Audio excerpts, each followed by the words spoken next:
हे माझ्याकडे जुन्या मागच्या वर्षीच्या शेवया आहे, त्याची मी रेसिपी दाखवणार आहे. हा एवढ्या शेवया घेतलेल्या आहे. त्यामध्ये मी थोडं दही घालून भिजवून घेते. पाण्याने भिजवायचे नाही, दह्याने ओल्या करायचे आहे.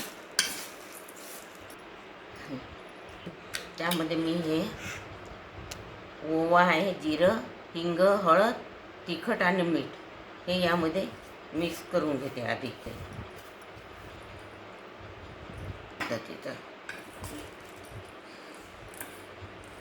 यामध्ये थोडं बेसन घालते. हे पण यामध्ये मिक्स करते. थोडं बेसन घालून घेते आणि हे कोथिंबीर घालते चिरून ठेवलेली.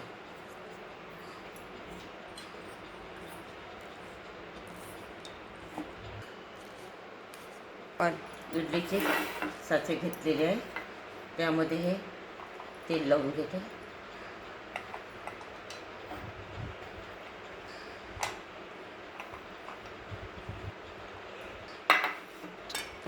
आता या फुटाण्याच्या थोड्या डाळव्या घालून घेते.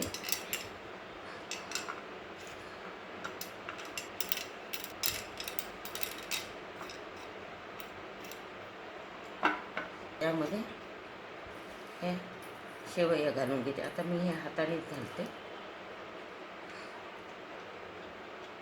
याच्या पद्धतीचं इडली साच्यामध्ये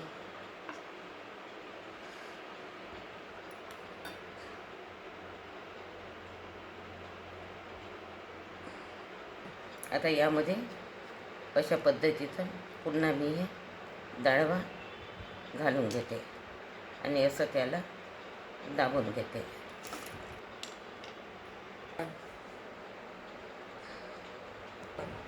थोडे ह्या शेवळे आणखी यावर घालून घेते.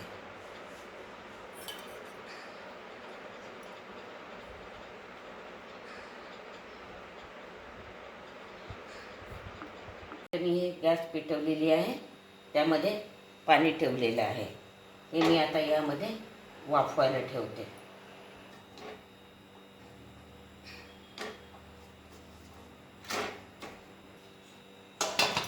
आता हे वाफ झाली का म्हणून बघायचं. हो, हे शिजलेले आहे शेवया. आता बंद करते गॅस. आता मी हे वाफवलेले आहे ते काढून घेते. शेवळ्याच्या इडल्या केलेल्या आहे, याला मी तळून घेते. गॅस पेटवून तेल ठेवलेलं आहे आणि झालेलं आहे. आता मी हे तळून घेते.